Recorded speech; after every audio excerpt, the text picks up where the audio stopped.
All right, guys. So let's now think about distribution of molecular speeds. Um, since we're considering system with a very large number of molecules, as you can think of, right? So we can't expect all of them to move exactly at the same speed. They have different speeds, some moving faster, some moving slower. And let's say if we can calculate some kind of average value, right? Then definitely you can find number of molecules moving faster than average, number of molecules moving slower than average. So what we're going to see here is that James Clerk Maxwell, in about 1860s, um, derived an equation, derived an expression that describes distribution of molecular speeds. Um, and this equation, basically right here in front of you, so this equation is a theoretical value that he actually came up with because Maxwell was a theoretical physicist. So he would come up with an equation using all the given variables, and then experimentalists had to verify that. Sometimes his equations were so brilliant, so ahead of time that it would take a long time for the experimentalists to catch up. And this is one of those examples. I think it took about 50, 60 years for the experiments to show that his equation is indeed true. Because at this time, when he came up with this equation, we didn't even have a true experimental verification that like molecules, or atoms even exist. But in any case, so he came up with this equation, which basically gives you the sort of like distribution of speeds. And this equation shows that this distribution, right, this equation can be plotted, and it's very specific temperature dependent. That means this equation and basically, or this graph, right, is for very specific temperature. If you have a different temperature, the graph shape will be different. Now, one of the things we're going to see here is if we, for example, um, take, a container, like things like this. So let's say, imagine, right, you have some kind of container with n number of molecules. So n is the number of molecules that we have, the total number of molecules. Now, if you want to look at in terms of the speed, right? So let's say what you have here is that which one of them are moving faster, which one of them are moving slower. Then you have to look at the entire system. But we can think of, like, let's say, choosing one sample speed, for example, which would be v plus dv. We can then integrate this over the entire thing and find n number of particles. Now, this graph gives you three things. It gives you the average velocity, approximate position of the average velocity, RMS velocity, but then this graph peaks at the most probable or probable velocities. Okay.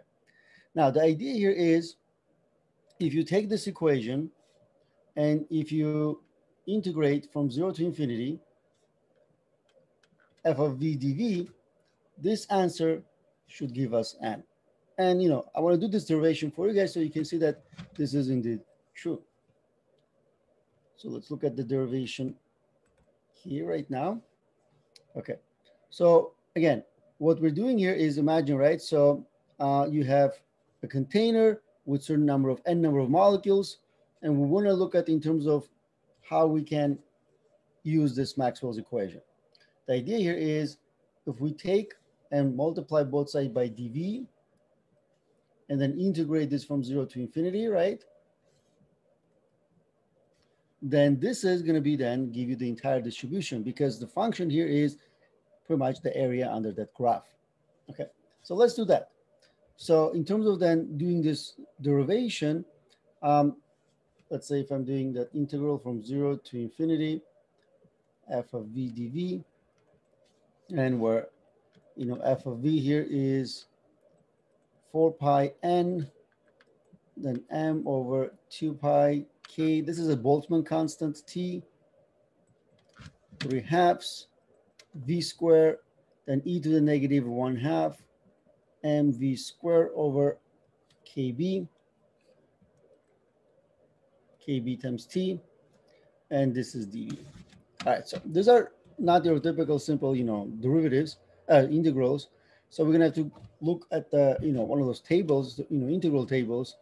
And one thing we can see here is we can find something that resembles this one, because we have, you can see, right, you have v squared over here, and also v squared in the exponent, right, of e. So this is similar to integral from 0 to infinity x squared e to the negative ax squared. So if you do this, x squared e to the negative ax squared dx, the answers will be square root of pi over 16a cubed. So that will be the answer for that. All right, so let's look at what we have over here. That means, using this, let's say from integral table, we can then integrate our Maxwell's, distribution function. All right, so let's look at what we have. So from 0 to infinity,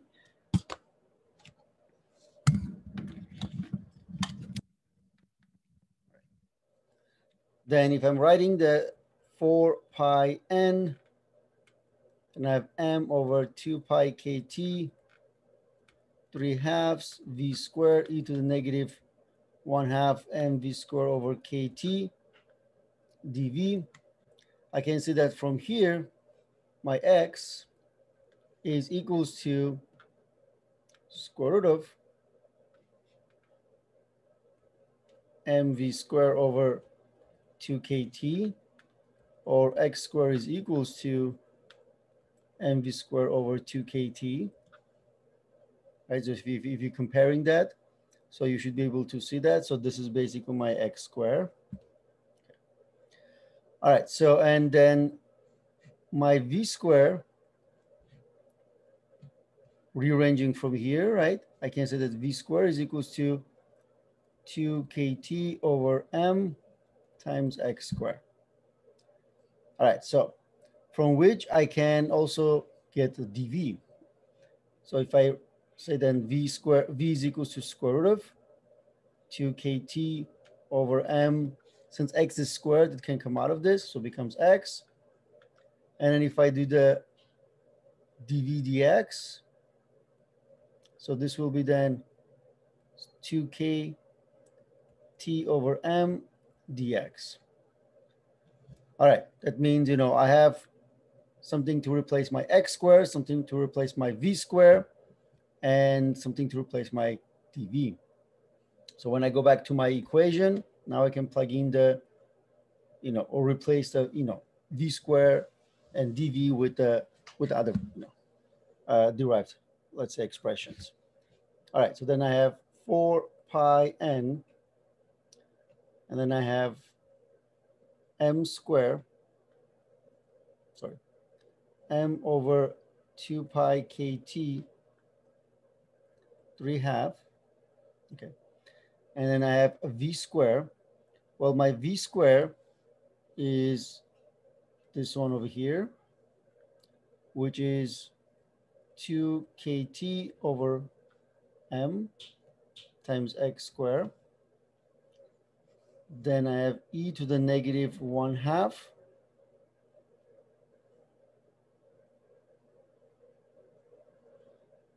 okay. And what I have here is basically I have mv squared over kt, and I can see, right, that mv squared over kt here is just x squared. So it becomes x squared. So that 1/2 is actually part of that. So just x squared, because it's 1/2 is right there. All right. And then at the end, I have dv, where dv here is equal to that, which is square root of 2kt over m dx.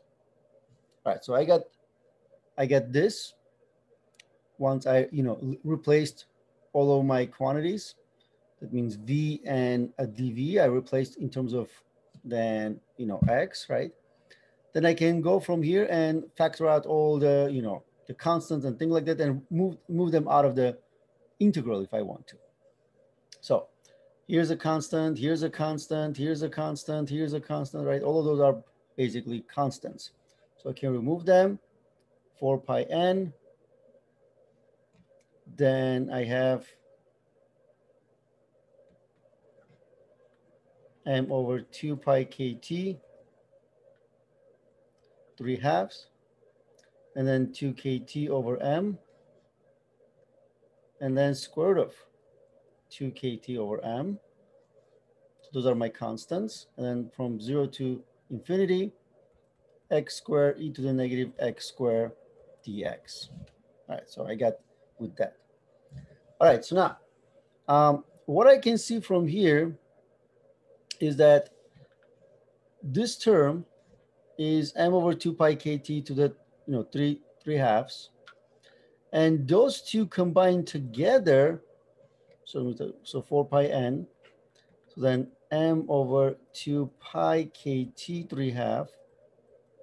Those two combined together then will give me m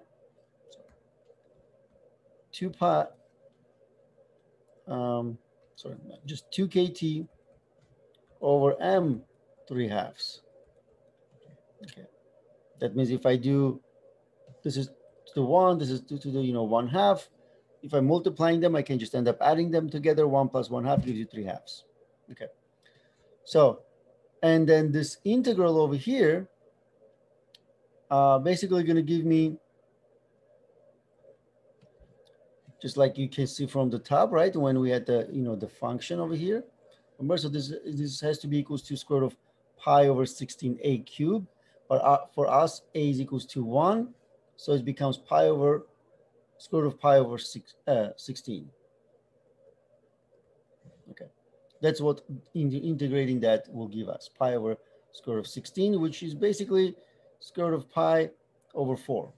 Okay, but now those two together, since here I can cancel the m's and 2 kt's. That means what I have here is this 4 pi n. Then this becomes 1 over pi 3/2, because the pi is the only quantity that does not end up canceling out. And then this is equals to, sorry, not equals to, this is basically times, because this is times. So then it's times square of, a pi over 4. Okay. Now, since I have 1 pi over there, and I have the square root of pi over here, that together gives me then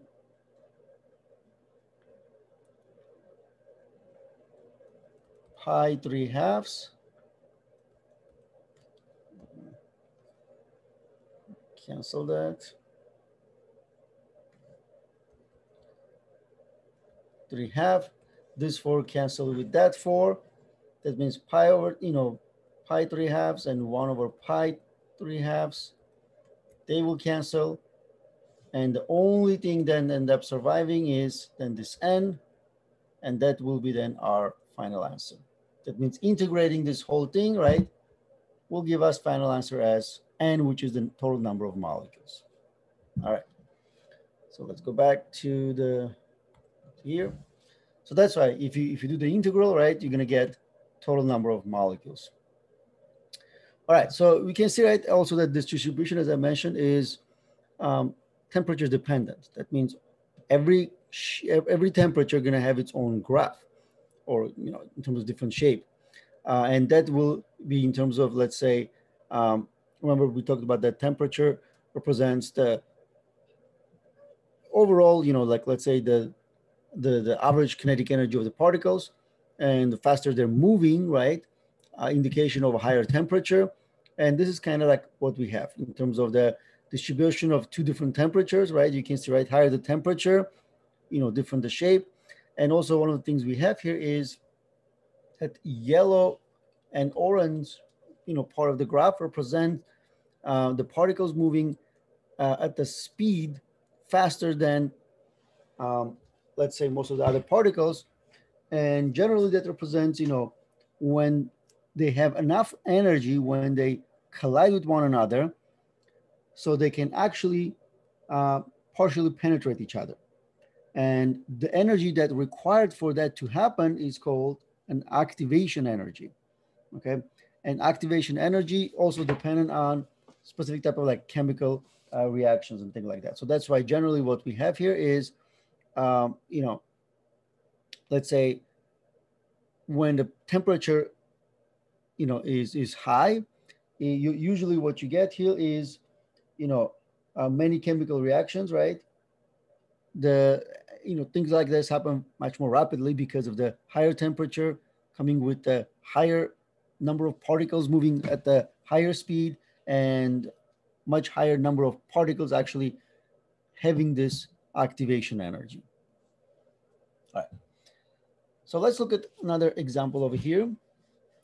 So use calculus to show that f of v given by equation 18.6 has its maximum value at the speed v max equals 2 kt over m. That means this is basically we are looking at in terms of which one, or like let's say taking that equation, right, Maxwell's equation, and showing that at the highest, you know, the highest speed that they have is equal to the square root of 2 kt over m. All right. So we take then the function that we had. So this was 2 pi n m over 2 pi kt 3/2, then v square e to the negative 1/2 mv square over kt. All right, so we take that and then take a derivative of this with respect to, you know, with respect to v.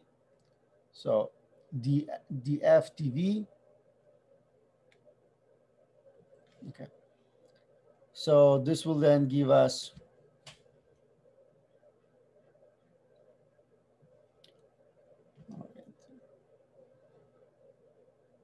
so if we do the integral, you can see, right? So pretty much what we have here is we have v over here and v over there. So to do the derivative here, we have to use the product rule, okay? So to use the product rule, then we can say, all right, so 2 pi n m over 2 pi kt 3/2. So this is basically pretty much a constant, right? I don't have to worry about. But then what I have here is this, it's dv of v square e to the negative 1/2 mv square over kt. Okay. So that means in terms of then what I have to do here is, if you remember, right, if you take in the derivative, if you have f of x, let's say g of x, and then you take in the derivative of that one. So you then do g of x, derivative of f of x dx, plus then f of x, then derivative of g of x dx. So using that, then we can say that, you know, this derivative, right? Derivative of f of v dv is equals to, so again, 2 pi n m over 2 pi kt 3/2. Then if I'm taking the derivative of this one, that means I take the derivative of the first term, which is v squared. This just gives me 2v. Then that means now I treat the second term as a constant, so it becomes e to the negative 1/2 mv squared over kt. Okay. Then plus, then treat the v squared as a constant, and then take the derivative of the second term, which is e to the negative 1/2 mv squared over kt. So then this will give me, so e to the negative 1/2 mv squared over kt.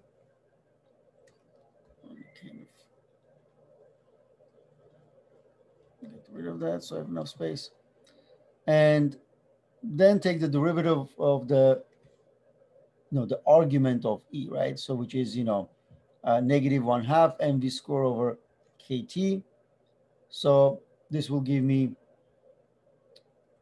negative 1/2 2v over kT. This. All right, there you go.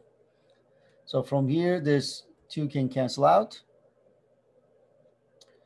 And what I have here is 2 pi n m over 2 pi kT, 3/2. Then I have 2v e to the negative 1/2 mv square over kT. Then this minus goes in front, so minus. So I have v square here and v over there, so it becomes v cubed. I think I forgot to put m over there. So mv cubed divided by kT. Then e to the negative 1/2 mv square over kT. Okay. Now, then I can say this is equals to, finally, I can actually factor out those, e to the negative 1/2 mv square over kT because both terms have it. So 2 pi n over m over 2 pi kT, 3/2. Then here I have 2v minus mv cubed over kT, and then e to the negative 1/2 mv square over kT. All right, so that's basically the expression. So that's taking the derivative. Now, to get then the maximum value, that would be when this derivative, df dt, sorry, dv, is equals to 0. Okay. Well, I can see that from what I have here is the only way that I can get 0 if this, this is 0, right? Because everything else pretty much a constant. So if that difference here is 0, that means 2v minus mv cubed over kT is equals to 0. And then from here, I can say that mv cubed over kT is equals to 2v. And I can cancel that and then solve for the v, where v is equals to, and obviously this has become like, let's say then v max, right? So since I'm using this condition, then I'm looking at basically v max. So v max is equals to then square root of 2 kT over m. Okay. So that will be then my final answer for this, for this example, which obviously verifies this, that the maximum value is indeed square root of 2 kT over m. All right. Now, if you proceed, then looking at some of the real gases compared to the ideal gases, we will see that there are some differences definitely when we consider the real life, let's say, situations. Because again, some of the ideal gas, this concept, right? We ignore some of the, some of the things, right? We make some assumptions, and let's say we ignore other type of energies, like potential energy between the particles, all the other type of interaction that they can have. And remember, we only considered, the type of interaction that is coming from the, let's say, container wall, and the collisions are perfectly elastic and all of those things. Well, obviously, there are, a lot more variables involved than, let's say, we did in deriving the ideal gas equation. And this graph pretty much demonstrates that if you are looking at a curve for the real gas compared to the ideal gas, we will see then there are some differences in a way that, for example, in this diagram that you can see that dashed line, right? This A prime and B prime are the examples of the ideal gas law. okay? But the solid lines represents the behavior of the real gases. And we can see, right, already, going from, A to B to C to D, there are, pretty much a major differences. So for example, the curve A actually represents higher temperature. So if you're looking at this diagram, this is a PV diagram, pressure versus volume. These PV diagrams give you how the, let's say pressure increases here up, volume increases here to the right, but also temperature increases like that. So that's another information that we get from here. That means temperature of the curve A is greater than temperature of curve B. Temperature, curve C is less even, and D is even less.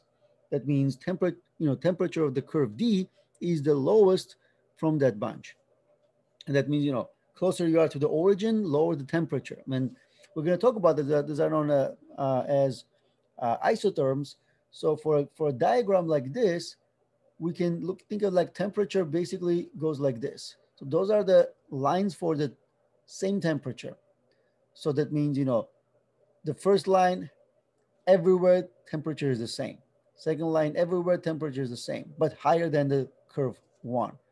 Third one, all the temperatures the same along the curve, but higher temperature than the curve two, and so on and so forth. That means that's how the temperature, those isotherms can be used in a diagram, PV diagram, right? So basically you're getting a two-dimensional graph, but getting like three-dimensional information. All right, so from here, we can see that when you go from A prime to A or B prime to B, you do get discrepancy in terms of that the graphs don't behave, right? They don't follow the same curve. Well, that's because when we talk about, let's say, the higher pressure, right? Remember, we expect molecules to be closer together. We expected that we ignore any type of other potential energies like potential energy and things like that, or any type of attractive forces like that they can have between them, and that can be used to explain why there are some discrepancies. And when you go at the let's say especially right at the higher pressure, right, you can see there are discrepancies in terms of that. Another thing we can think of is that when the pressure decreases, right, so at some point and the temperature decreases, for example, for the curve B, C, and D, right? So as the temperature decreases at some point, then you can have, what we call changing phase, when you can have the gas go from from solid, the gas phase to a liquid phase. So it can have a liquefaction. So in terms of here, then you can think of like, let's say, when you're considering curve D, for example, so you have at point D, right, when you start at the, a low pressure, which is, let's say, somewhere over here. So what you have here is that you're looking at the substance, right, as in the form of gas. So it occupies a large volume. But as the pressure decreases, and you can see, right, already this D is at the lowest temperature. So, but as the pressure increases, so the volume decreases. And it's more or less initially following the type of, let's say, curve that we would expect. But then at point B over here, okay, so at point B, the volume decreases. At this point, you can see, right, we get a vapor. So you can see, right, we get a vapor. So from that point, there is no change in volume, right? No change in volume, because it is going from it's entering this liquid vapor region. Okay. That means entering the liquid vapor region and all the way until it reaches point A. Okay. Where then from point A, you can take, like, let's say now we have it's in a liquid form. Okay, again, so when we go from B to A, you can see, right, the graph represents basically very little change in pressure. So there's really very little change in pressure from B to A, and then from A, then you can say that whatever the system, the substance that we have completely changed to liquid. Okay. Then from here, as you further increase, the pressure, you can see that the volume increase is minimal, and that's because when you're liquid, right, liquids are pretty much incompressible, so it's harder to compress or change the volume of the liquid compared to the gases, right, when it's in the gas form. All right, so then this is also the region where you can have the substance to be both in vapor, which is gas, and liquid, phases. They can actually uh, be at the, like let's say what we call in equilibrium. So that means they can exist together, while in more or less you can think of, like, let's say they are in this particular region, because before B it all was gas, after A it's all liquid, from B to A, then slowly all, that gas is then condenses into a liquid until eventually you have a liquid. If we look at then curve C, that basically represents a behavior of a substance where this point C is considered to be a critical point. Okay, so that means it's a substance at at the critical point or critical temperature. Okay, because what we have is that at the temperature is less than the critical temperature, okay, the gas will change to liquid phase if sufficient pressure is applied. Okay, above the critical temperature, you can see, right? So, if you right here, okay, if you have a little more pressures, you then can go and become a liquid phase. Above that critical temperature, no amount of pressure can cause a gas to change phase. Okay, that means if you're here, right, for example, if you're over there, that pretty much will not happen. Okay, so and there are tables here with a table here with a value the critical temperature and the critical pressure for different substances, like for example for water, that happens at 374 degrees Celsius or 647 Kelvin, and critical pressure in ATM is 218, and so on and so forth. That means we have all of those in terms of like different substances that we can have. Okay, so in a way, this table gives you the most commonly used substances that you might need for the, let's say, homework assignments and things like that. So always refer to this table if you need to get those values. All right.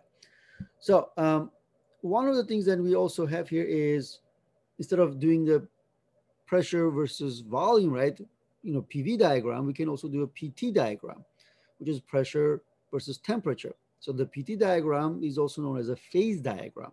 Okay, so it tells you, you can see, right, it gives you basically three regions.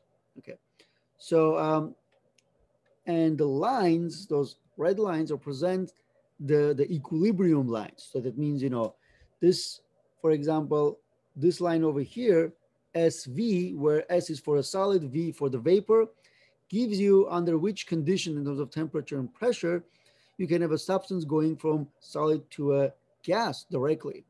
At this point, right, you have a triple point where all three phases can coexist together, and then you have a LV where basically this represents the curve going from liquid to a vapor. This one solid to liquid, and then what you have here is that you have then basically that, remember the critical point, right?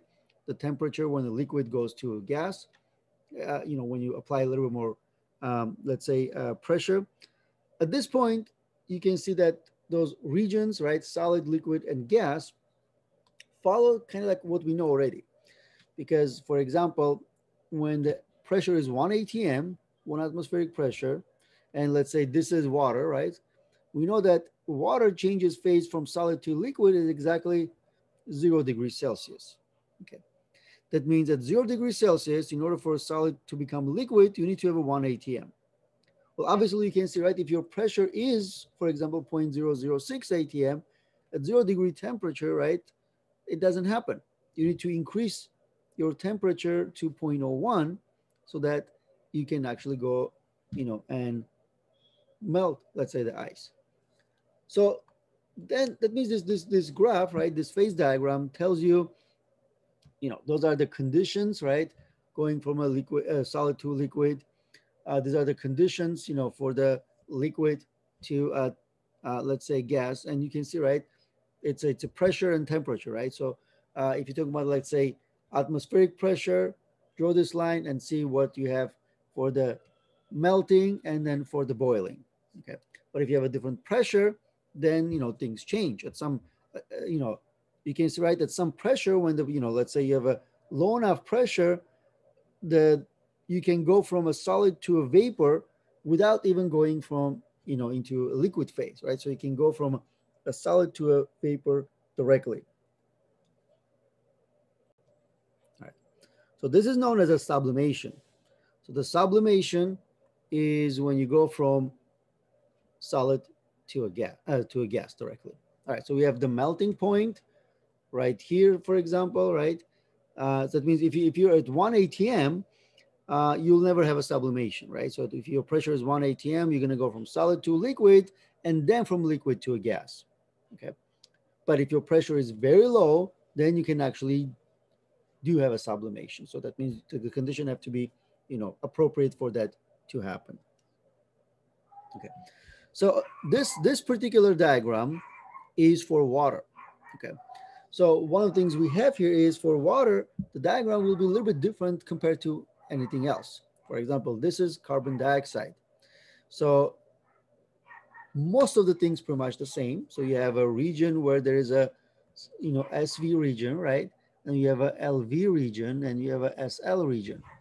And what you have here is, for example, you can see, right, the pressure, the temperatures are all different for the carbon dioxide.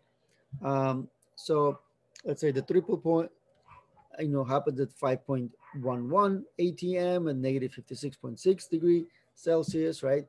And then we go, let's say it's 56 atm, then you can say that goes from a solid to a liquid. And let's say, for example, you can see, right, that the room temperature, um, you can have this, basically going from a liquid to a vapor. Okay. And critical point is happened roughly about 31 degrees Celsius, and when you have a 73 atm pressure. Okay. Now also look at then in terms of what we have here for the curve for the SL portion, and that curve looks a little bit different, right, compared to the water. Okay, so the shape is different for the water because remember the water is different in a way that when it freezes, it actually expands, right? The volume compared to the pretty much everything else. So that's kind of like what we have in terms of the water, that, substance, expand upon freezing because uh, solid ice actually, expand more, right, compared to the liquid ice. So that means if you lower the temperature, you expect, sort of like, let's say, water. Remember we talked about that, right? Water behaves a little bit differently compared to the other substances.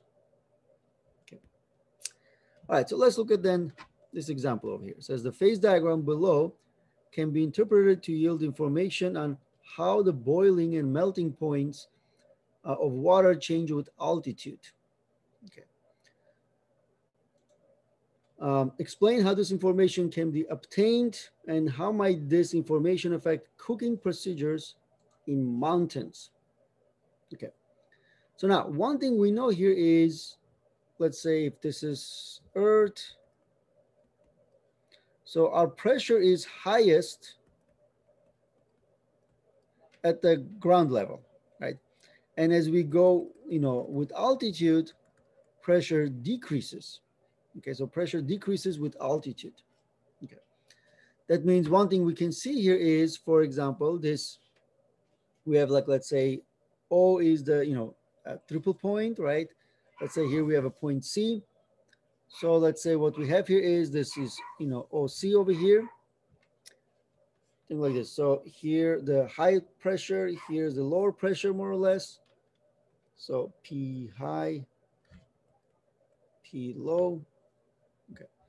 So as the as you increase your altitude, P decreases. That means, in a way, increasing in altitude. Okay, so our graph basically shows something like that, downward, information, right? That means, this you can think of like, let's say this represents something like a ground level, and somewhere over here represents then the mountain. Because as you increase with altitude, your pressure decreases. That means the temperature at which, for example, the water is boiling will be decreased if you're on top of a mountain, right? I mean, this is obviously, I'm going to show sort of like a dramatic, effect, but that's kind of what we have. That means the temperature of the liquid gas interface, which is this one, right? LV interface, decreases as the pressure decreases. So the boiling temperature decreases. Okay. So as the boiling temperature decreases, that means the water will be boiling at the lower temperature on top of the mountain compared to the, at the sea level. Same way, if you're talking about this graph over here, right, for the OB, which is basically represents the, SL. So then the melting temperature increases with increasing altitude. Okay. So again, this is lower altitude and this is higher altitude. You can see, right, going from low altitude to high altitude, you are increasing your temperature. Again, how do we know this is a low altitude? Well, because pressure is higher at the low altitude. And this is the, high altitude because pressure is lower at high altitude. And you can see, right, that graph shows that there's a, increase in temperature where for the melting, but decrease in temperature for the boiling. Okay. So part B says, how might this information affect cooking procedure in the mountain? Well, it's going to take a longer time. So boiling at the lower temperature means that the cooking time will have to be increased. Okay. Because, there's amount of, like, let's say, energy that you do, right? Because when it starts boiling, so amount of energy it is, let's say, absorbing is at a different rate. So it's actually going to take a longer time for it to, give you the same pretty much effect. Okay. Here's one more example. Oh, sorry. Okay. Here's the example. It says, explain why the carbon dioxide on Mars is found in a solid state in polar regions, even though the atmospheric pressure at the surface of Mars is only about 1% of the atmospheric pressure at the surface of Earth. Okay, so what we have here is that the pressures below 5.1 atm, if you remember, right? So what we have here is that the carbon dioxide, so from here, if you can see, at 5.1 atm, okay, it only, it can exist only as a solid or gas. Okay, so that means this is a triple point. So below this triple point, then what we have here is, you can see, right, any pressure below this then goes from a solid to a gas directly. Okay, that means it can, like, sublimate from solid to a gas. Now Mars on average is warm enough so that the atmosphere is mostly gaseous carbon dioxide. Mars polar caps must be cold enough to enable solid carbon dioxide to exist.